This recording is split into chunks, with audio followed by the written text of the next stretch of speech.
The Women Beyond the Table is a community of empowered women who are rewriting the rules and taking their skills, knowledge, and wisdom beyond the table.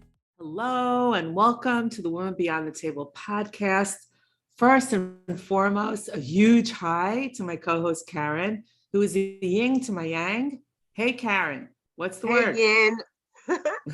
I am, Tam. I am. I'm so happy to be here this morning, and I am so excited to be talking to this special guest that we have today. She is going to be like a wealth of knowledge for me, and as usual, this is really another exciting topic. Important. Yeah, I mean, like Caryn had the heavy hitter, Rolodex in 2020, and you still have it. And me too. I mean, I've always used my people who I know, my networks, to help me move forward and to get to the next stage. But there's more to it than that. And today we have a table talk conversation episode. And our guest, Ungenita Prevost, is the queen of developing and building relationships and turning it into money. She is the founder of FEMME Global 500, a feminine leadership network with a mission to help 100,000 women build their social capital and monetize their networks. Ungenita has been interviewed on the top business and social podcasts, and she's also her own podcaster, where you can catch her on her show, The $1 Billion Rolodex, as well as read her weekly blog. So Ungenita is joining us all the way from London, and we are thrilled to have you on and look forward to your pearls of wisdom. Welcome, Ungenita. Let's get right into it. Well, I'm so excited to be here. It's nice to meet you, Caryn and Tammy. Tammy and I go way back. We actually met 3 months ago. Yes, we're tight friends. We've known each other for 3 months. No, seriously, we just feel like we really know each other actually too. Especially the New Orleans story. The ghost story. I told you my ghost story because that's my favorite story from New Orleans. But I love New Orleans. I had a great time there. But yeah, the ghost thing was heavy duty. So, okay. Our topic today happens to be social capital. Okay. And let's just take a minute first, because we want to hear your journey. I mean, how you came to thinking of this concept, building the FEMME Global 500 network, because it's really special. It's really different and it's very unique. How did this happen? Love this question. So I'm going to start off with when I was 15 years old.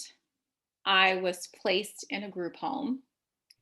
And when I was in the group home, I realized, I wasn't going to have money. I had been living in a children's shelter, and, I knew I wasn't going to have money.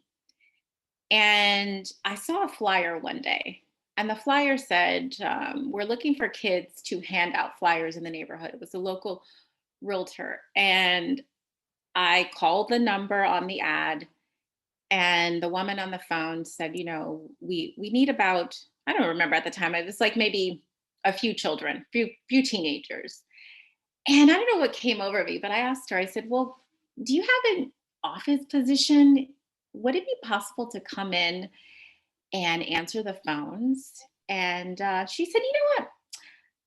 We don't have anyone on the weekends, but it's really busy on the weekends because we have open houses and we have meetings, and I like to take time off. So you know what? That's actually a really good idea. So why don't you come in and let's talk about it. So I went on the interview, and in that moment, I asserted myself, negotiated quote unquote minimum wage, and I was hired. And I was a receptionist answering the phones at Century 21 Realtors in San Jose, California. And I did that from the time I was 15 to 17. And then I want to fast forward to the time I was 17, and I was aged out of the system. And when I was aged out of the system, pretty simple, no mom, no dad, no money, no college, entry. You're starting your life. And, in that moment, that's when I started leveraging relationships. And I always had big dreams. I always had these over the top goals, but in my world, they were impossible. You know, this little Black girl, you know, from the projects in New Orleans, not too far from the haunted house Tammy visited in the French Quarter. But I always had these big dreams, but the life that I was living didn't seem possible. But I learned quickly how to leverage relationships. And so when I talk about social capital, there's this big mystery, because we were never taught how to build social capital. We're never taught how to leverage social capital. We really don't understand what social capital is, and I do my best to explain. But there's tons of data out of Harvard. You know, if you go to Harvard Business Review, there's tons of data on social capital and the benefits, you know, not only in organizations, but benefits in our personal lives and professional lives. So that's how it really started for me. Wow. And can you just tell us a little bit about social capital? Like, how would you define that? It's really simple. I mean, Tammy said it. I mean, it's simple. It's where you build relationships, and those relationships turn into money. And I want to be careful that it doesn't sound sleazy, it doesn't sound shady, it doesn't sound, you know, unethical. So I want to be very careful. No, it actually sounds so incredibly smart, because what you're doing is you're basically touting and using your contacts to help yourself or other people. Exactly. But I think sometimes people take it the wrong way, or because here's what happens. Because there are people who are really good at it. And they're really good at it to the point where they use people. And that doesn't make the other person feel good. So the way I teach women how to build social capital, it's through two-way support. It's through developing relationships, having a keen eye to spot opportunities, and allowing those relationships to mature at different times. Because relationships, in my opinion, are just like any other investment. So you want to give them the freedom, the peace, the ease to mature at different times. And don't put expiration dates on people. This is what most people do. They go, okay, well, you know, Tammy, you know, I want you to sign up with my program today because I'd like to get a client. And Tammy goes, no, that's not a good fit for me. Okay, fine, Tammy. Then, you know, that's good. Well, there's no reason for me to stay in touch with Tammy. You know, she doesn't want my program. And that's what most women do. And ironically, most women are taught to force the sale. Right? I use this analogy. The like clothes. It's all about the clothes. It's all exactly. that clothes. So I'm a cat lover, and I spent a day at the big cat sanctuary in the UK, and I saw these beautiful lions and lionesses. And so imagine like lionesses, right? And the lionesses are all fighting for the lion, right? They want the lion. They want the king. They want the king to bear their cubs. Well, it's what happens to women when women are put into these situations where they're networking. They just go in and they're all fighting for business. And it becomes very competitive. It becomes very uncomfortable. Most women don't enjoy networking. And also, they walk away feeling depleted and that they've wasted their time. So for me, it's about teaching women a framework and getting them to understand how to maneuver, how to show up in a way that you extract something. And when I say something, it doesn't mean that it's money today. It might be money 5 years from now. It might be money next month. But that's the beauty. It's about building the relationship. Exactly. And it really becomes about the relationship. And when you build those relationships, to your point, it's yes, there should be no expiration date, because you don't know when you're going to, when those services are going to be needed. And you know what? It's very interesting, because it's not always just about money per se. Exactly. I can tell you how many people. I'm one of my things that I've always been good at is building relationships and networking, to the point where everybody becomes my friend, and sometimes I don't even want to ask them for anything. But what's interesting is that the people who you need help from, whether it's connecting you to another person who might be able to help you move the needle, or giving you some savvy advice that you need at that time to help you move forward, or just like being a sounding board, or just being able to connect you to where you need to go, or delivering something that is it's so worth your time, but it's like has its own value. So you know what I mean? There's so many ways to like leverage a network where it's really like you giving and you taking, but you're really getting a lot out of it. And it's not necessarily ka-ching. It's just, wow, that person really helped me solve a problem, or they really connected me to somebody who I needed to speak with, and who can help me. There's a lot to it. And it is an art. It's total art form. It is. And I want to your point, I want to share this because it's a great example, because we did say, right, you turn relationships into money, and women will probably go, yes, that means I'm going to get a sale. But here's how I leverage it. You might give me a tip, okay? You might say, you know what, let's say a jewelry tip. How about this? We'll use jewelry, Tammy, if you don't mind. Sure. This woman said, no, you have your club names. I saw a diamond. I saw your club names. I know you're into it. I'm working on pink diamond. I'm actually bringing back pink diamond. So I met this woman, and she said, oh, I have a pink diamond. And she used to work for Sotheby's, and she's got these jewels. And she said, I have this pink diamond, and she's trying to sell me this pink diamond. I don't know if it's a good price, right? I don't know if it's a good investment. But because I know Tammy, I can ask Tammy, what do you think? Should I buy this pink diamond for, X number of pounds? And if Tammy says, you know what, I think you should, and that pink diamond turns into a really good investment, and I sell that diamond down the road and make money, that's social capital.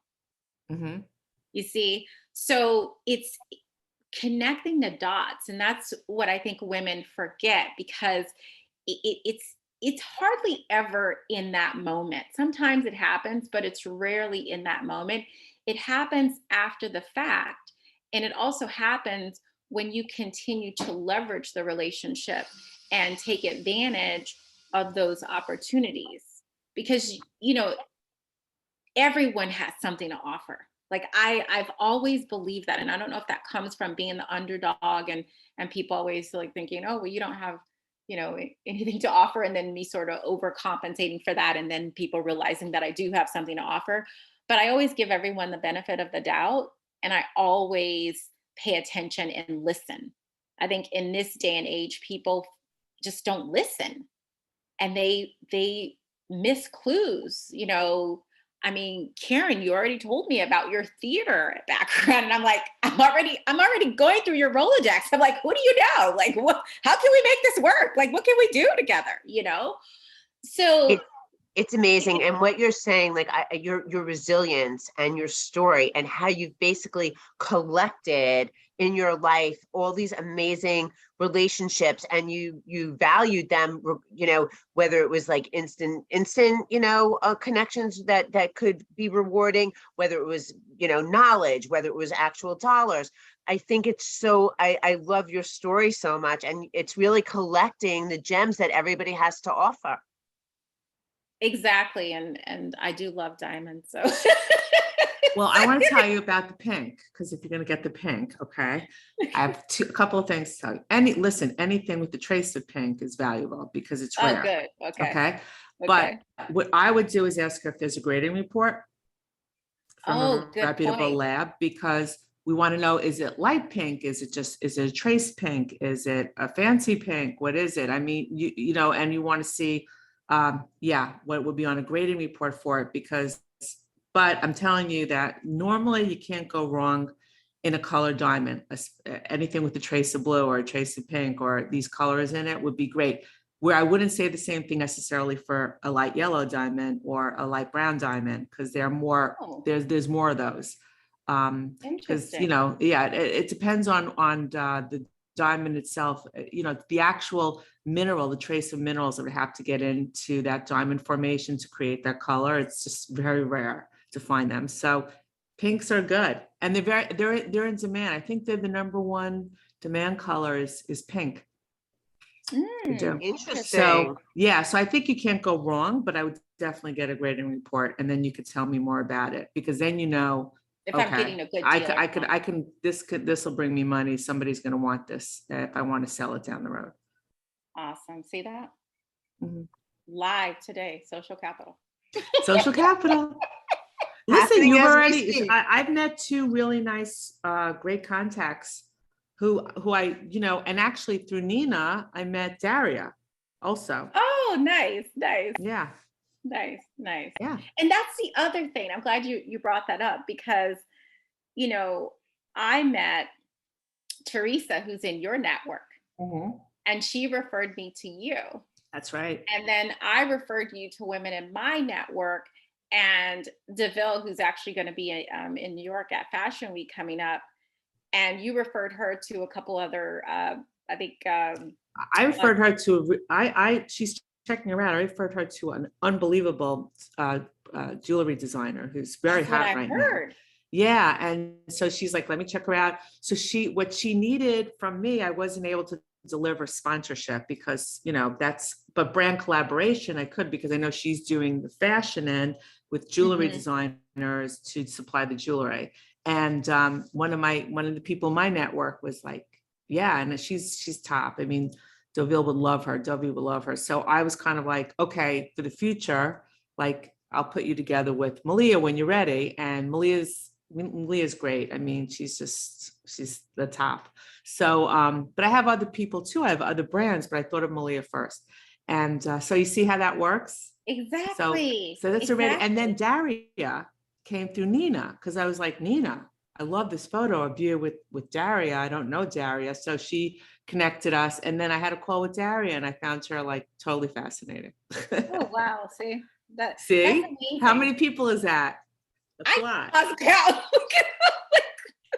At least 5. I don't know. We might be on like 6 or 8 by now. All the connections that we've made. Mm-hmm. And Tammy, you are a natural brand connector. You just are. I just like connecting people. You know what? Ungenita, I have so many times, like and I'm Jewish, right? So there's a thing we do, shidduch, which means you connect people to get married, like, love connections. I've never been successful about that.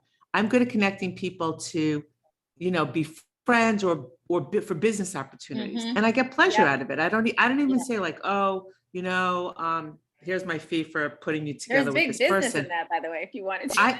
I know, but I just love it. I just get a joy out of doing it. I don't charge for it, but I enjoy it. And I connect people. But you know what? Everybody usually is like, they pay it forward, in some way or another. Like they do pay it forward in some way. So that's good. But I know a woman who's like a top level connector. I mean, in like big companies, like businesses, governments. She like represents governments, and she makes top money doing that. I know who you're talking about. But I don't know if she's still doing it, because she's definitely she's aged a bit, but I mean, she was like big time and connecting a lot of countries together to do business, like really cool stuff. And I always admired that. I really did. Always. I mean, that's how I got into the business. I mean, I did it naturally. And I saw how people were connecting and people were making money. And also, it was the 3 degrees of separation. So it's not necessarily the connection on the front end, it's the powerful connection on the back end. So your jewelry brand that you connected DeVille with, I don't know that jewelry brand. So if she goes on and does business with them, let's say New York Fashion Week 2023, and they do something like I'm so far removed from it. But it's the value. That's what I always tell women, like the 3 degrees of separation. There's no such thing, in my opinion, as 6 degrees anymore. It's 3 degrees. And so just leverage the 3 degrees. And most of the time, I'm not even involved by the time, at that level, but it's still powerful. But because it's the ripple effects. Exactly. Yeah. Exactly. I'm just the catalyst. I mean, that's how I see myself, as the matchmaker, the catalyst. There's something really interesting that I want to ask you about, because you had mentioned, I was listening to there's like the gender pay gap, which everybody talks about because it's a thing. And there's a lot of articles coming out about that versus the network gap. And I thought that was really interesting, that about the network gap, which nobody's really talking about when they talk about, all the conversations, gender pay gap. So fill us in on that gap, because that's a very important point, actually, the network gap. Absolutely. So we have the equity gap, which is, number one, star of the show.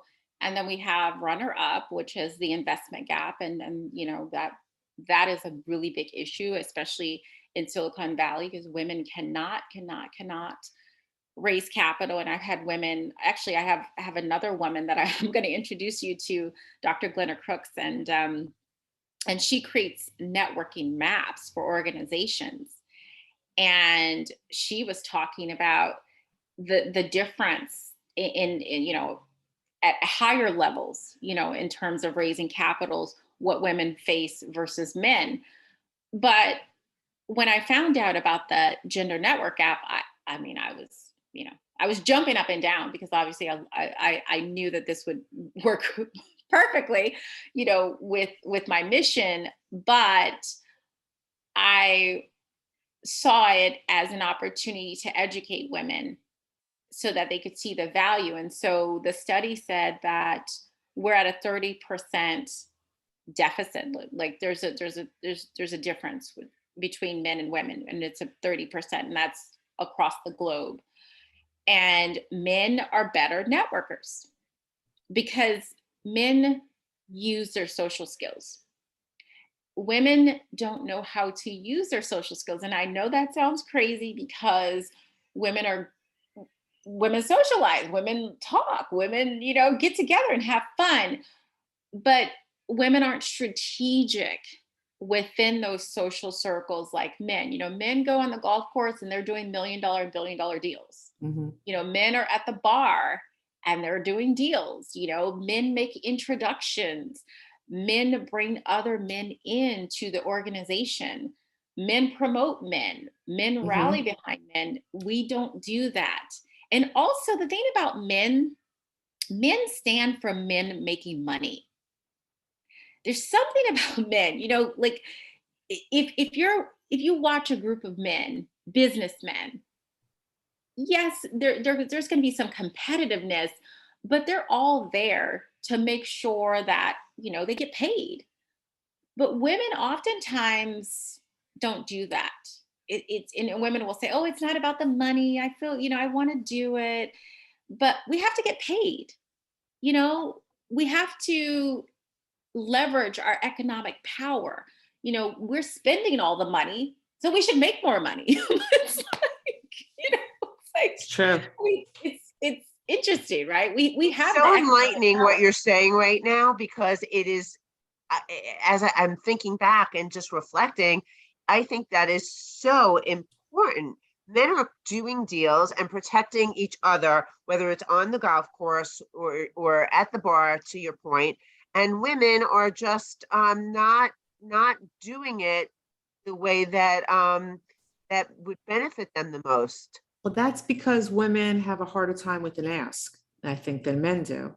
Men are totally comfortable with asking for whatever they want or whatever deal they want, and it's accepted. A woman who might ask, she's, it's like considered aggressive behavior by a woman, or a good negotiator. I mean, it's like they just don't see it, because they still see, you're the nurturer, you're the good girl, you're the one who'll do everything. And even in companies, there's a study that shows that even women who are C-suiters will mentor women below them. But when it comes to sponsoring for a higher promotion, they'll go with the man over the woman, which I found shocking. Shocking. Yeah, Because and it's a that sure actually, deal that the man might be the better pick. They're not sure about the woman, you know? well, Sheryl Sandberg highlighted that in Lean In. It was the Hewlett Packard study, and basically, well, I think it's a man has to be 60 to 70% qualified for the job. Like he feels he's, if he's 60% qualified, he's good. A woman will not apply unless she's 100% qualified. Right. I just read that also. The man will go for it. He'll make it, he'll figure it out. And the woman will take another course to get to that 100%. Yeah. We have to be perfect. Do you think that men are doing a better job at supporting other men in the workplace, where women are maybe doing a better job at supporting each other emotionally with like, just, I want to say maybe Bingo. it's like, You nailed it. You the nailed balancing act? That's exactly what it is exactly, because emotionally, yes, if you have a group of women, I was watching Bridesmaid, like it's like, a group of women, and someone's crying, someone's depressed, heartbroken. Oh my God, your girlfriends are there. Okay. But if you go, okay, look, let's strategize. Let's see. I want to make more money. What can we do? Not quite the same. So you're absolutely right. Wow. That's a really different way to look at. But she's so right. The men are more on purpose when it comes to that, because they're not taking care of each other emotionally, it seems. That's why we have to stay on top of things. It is harder for us, right? Because we have to have the intellectual side and the emotional side, and we have to balance it, because it's good. Like I always say, cry if you need to, give yourself a day, do what you have to do, and then you have to get on with it. But you can't just stay there stuck in it. And I think a lot of women stay stuck in that emotion, and they like those pity parties, and they just focus on that. I mean, I've been running groups for the last, 2.5 years. And I noticed that within my own groups, where sometimes women come in and they just want to have pity parties. And I've had to sort of say, look, no sad stories. This isn't life coaching. Okay. You're here to build social capital, because women tend to go down that road. They think it's okay. And that's not what I'm here to do. That's not part of the initiative. That's amazing. It's a different spotlight on how men and women support each other. Listen, men and women are not the same. Okay. No. And I find that it's hard to also, you don't want to erase what makes women either. Bingo, exactly. Okay. That's because it. We're amazing. And I think, and women also we take on so much. And a lot of things we're taking on, we don't need to, but we've been kind of conditioned that way. But the truth of the matter is, even as doctors, women have better fine motor skill in the hands than men do. Women should be the surgeons. They should be everything, doing these things. They have a different sensibility for and brain function at times, because they use their different skills. But we've been conditioned by society to kind of be the nurturer and be the caretaker more, and to be that person.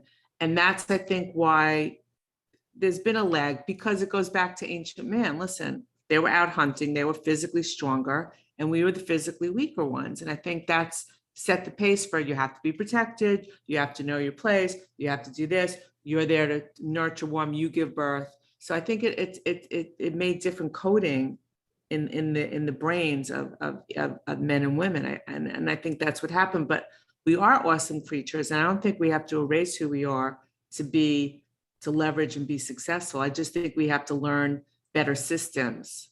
And I think it's a discipline, Tammy, too, because I think what you've described for us is just that men, when they gather, they're more on purpose, if you will. And where you are working with women who are gathering together, who would like to discuss maybe the great balancing act of what it's like to raise a family and work and go off on a different tangent, you're trying to bring them back to say, hey, let's stay on purpose, because this is how we're all going to benefit and make money and help each other. I agree with that. And I think at higher levels, women tend to take on the role of the man. And then they alienate other women because they feel as though I'm at the top. I don't want to jeopardize my position. And so I say, no, you don't have to act like a man. But what we can model is use everything we have like men do. So men just use what they have. They use their social skills, they use their swagger, they use their intelligence, they use their experience. And they have the confidence, whether they really have it or not. They know how to put it on. Because they just use what they have. And when people say to me, well, how did you get out of all those situations or get in those situations? I just use what I have. I use my assets, and inner assets, because that's all that I had. I didn't have an education. I didn't have a pedigree. I didn't have, accolades back then. All I had was what God gave me, and I had to figure it out. So that's what I want women to get, so that you maximize your prowess, so to speak, in every situation. You learned emotional intelligence at a very young age. That's pure asset management, because people think of asset management as managing their their finances, but that's real asset management. If you want to ask, I want to say something about me to tell you, because emotional intelligence is a tough one for women, and I'm a very emotional person. Like you talk about asking, like I'm the girl that I probably offended a lot of people, Tammy, because I ask, and people feel very uncomfortable. I probably triggered people because I'm very assertive. People tend to judge me, and I've worked on myself over the years, so I'm not like, I used to have a chip on my shoulder and get very defensive and feel like I had to tell people off when they were mean or had some type of systemic issue, but I've gotten better at that. So sometimes when you're in situations with people, you have to accept that you may not be liked, and people are going to trigger you, you're going to trigger them, and it's okay if you don't get along, because I think sometimes there's this pressure, and you have to check yourself, right, and your emotions, but you also have to be aware of the other person on the other side and their emotions, and why they're not liking you, or why they're mean towards you, or why they don't want to work with you. And I heard someone say that hurt people, and I've been in situations where people have been so mean to me, just mean, just rude. And I get defensive. And then I'm like, how dare you treat me like that? And I'm going to tell you up. And that's not always the best solution. So this whole, dynamic of relationship building, it's a lot of work. Okay. That's why I had to take a whole month off. It's exhausting. It is. It's true. But what you're saying about, usually when people are getting riled or whatever, or triggered, it's really not about you, regardless of like what you're asking. Like, and it's it really is about the other person usually. So when you get, I find you get a little less triggered by what other people do, just as we move through life. You're right. Because let me tell you, 20 years old. To tell you off. How dare you talk about me? Like, what do you know? Yeah, exactly. But that's where that emotional intelligence comes in, because, and I don't talk a lot about emotional intelligence. I talk more about feminine intelligence, because I think what we do have to our sort of advantage is this whole aspect of creativity versus always feeling like we have to be strategic and using our intuition more than our intellect at times. I love that. It's about being creative. It's about creative answers to difficult situations. That's really what it is. And figuring out how to relate to the other person so they'll understand you. And sometimes listening to the voice, that intuition, because I know a lot of women who'll just, a lot of people, they'll just ignore it. They'll say, like, I'm not going to listen to myself. I'm going to go with that, or because that's what's expected, or that's what everybody else does. I want to be liked. Yeah, we should listen to ourselves. Yeah, exactly. Please like me. Please like me. Yeah, let me do whatever you think is the best, even though it's not the best for me. Yeah, true. So tell me, I love the name, by the way, $1 Billion Rolodex. It's a great You have name. $1 billion Rolodex, by the way. Yes. We do. We just have to utilize it now. Yeah, we got him. Yeah, we have it. But I just love that name. I just think that's the best name. How did you come up with that name? I didn't actually.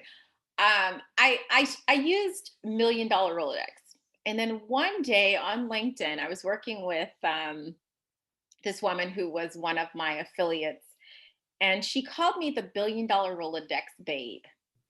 Wow. And I thought that was so cheesy. And I thought, gosh, really? So I decided to do a webinar, and I called the webinar $1 Billion Rolodex, and I put together my little training, and it was a hit. People were like, oh, we like this Rolodex idea, and we really love it. And then it became a challenge, a launch, a podcast. I mean, it just sort of a program. I mean, it just grew. And it's funny because some women are intimidated by it. And I've had to make the decision to own it, because for me, it's not the outside, right? It's not like the billions of dollars. It's about how much life it's given me, like having access to people. I don't know if I share this with you, but like all the people that I've met over the years, the wealthy, the powerful people, the celebrities I've worked with, how I've been able to maneuver throughout the world. It all comes down to that Rolodex. So on the outside, it might seem flashy, materialistic, over the top, but when I tell you I worked with Steven Spielberg, okay, and he directed me in a movie, how did I get on the set of Amistad? It was because a casting director that I built social capital with, he called me on a Sunday. I can vividly remember the day. And he said, do you want to do this movie? And he said, the audition's in Universal. Do you think you can do it? And I said, well, I'll try. And I didn't do a good job. I couldn't get the accent. I just couldn't get it down. But still got on set. Steven Spielberg picked me out. Voila, I'm in this movie. So that's what I mean when I say that. But sometimes women go, oh my gosh, she's being over the top. She's being materialistic, too flashy. But let me tell you, a full life, a real full life with rich relationships, that's what it's about. It's priceless. It's living out loud. Yes. It's priceless. Yeah. Yes. There's no price on that. So, Ungenita, how can people reach you, contact you? What's the best way? Because I think what you're saying is definitely eye-opening to a lot of people and thinking about, this is something they need to start thinking about their networks and how to build relationships. So how can they reach you? Absolutely. Well, if you like this concept of $1 Billion Rolodex, building social capital, earned social capital, regardless of gender, pedigree, education, finances, whatever. You're starting over in life. It's your second chapter, your third chapter. You want to reinvent yourself. You like this concept of leveraging relationships. You can connect with me at FEMMEGlobal500.com. That's my full website. Click on pretty notes, sign up, and send me an email. Happy to you have a great website, by the way. Thank you so much. It's really visual. I love it. Thank you. do you have any offers that you would like to share? Well, at the moment, and I wanted to share this with you before, what I'm doing now is I'm actually hosting several different tiers, speaking of pink diamonds, and the network moving forward is going to have tiers for women in corporate, female entrepreneurs, female leaders. So wherever you at in your journey, we have a tier for you where you can come together with women in your sort of space, and you can network with women like you. So I'm actually happy about that. We decided to do that because we had a big network, and we saw that women in corporate wanted to leverage social capital. And I didn't want to leave the entrepreneurs out, but then we also have Right. women in leadership. So I'll say book a call, have a conversation with me or my team, and then we'll see where the best, what the best tier is for you. But Pink Diamond is coming soon, by the way. So I love it. I love love Pink that Diamond. too. And if you take that diamond, get that grading I'm report. gonna send it to you. I have to send it to you. I have to send it I'll to take you. it to the GIA Great. over here and get it graded. Trust me, I'm gonna send it to you. I want to know what you think of it. So Well, I'll probably love it, but I'll take it over to the GIA just to, if you want to double check and stuff like that, because the GIA is literally around the corner from me. it's very big. But it's nice. It's pretty, and like I said, I'm obsessed with pink, and she's like, I have a pink diamond. I have a very good appraiser friend. Really, I have a big appraisal network. Huge. It's global. And Nice. I'll also take it over there and find out what he thinks. Oh my gosh, this is so cool. Well, thank you for that tip. See that? Of course. I'm in the diamond business now. See, and I know appraisers, and the GIA is around the corner. With that being said, thank you so much. I know you're super busy. You're also 6 hours ahead of us because you're in London. I Yes. really appreciate you taking the time to be on, and this was great. Thank you so much. And Thank you so much. You had we so want to many. we'll definitely keep in touch with this. This is important. Absolutely. We'll I keep have to referring and networking Caryn. and everything. We have to connect. I got to figure out what's going on in that Rolodex, Caryn. Theater? Like what? Caryn. Oh yes. She was a heavy hitter, this one. She still is a heavy hitter. Just her Caryn. industry is like Caryn, we need to whatever, talk. but she's a heavy hitter. We will be in touch. Thank you so much. Thank you. Amazing. Ciao. Thank you so much for listening. We hope you enjoyed this episode as much as we enjoyed bringing it to you. We would love your support, so please leave us a review wherever you listen to this podcast. If you are interested in hearing more of the Beyond the Table podcast, please subscribe so you don't miss out on future episodes. Check out the show notes to find out how to reach us, and remember, you are strong, intelligent, and sensational. You are Beyond the Table.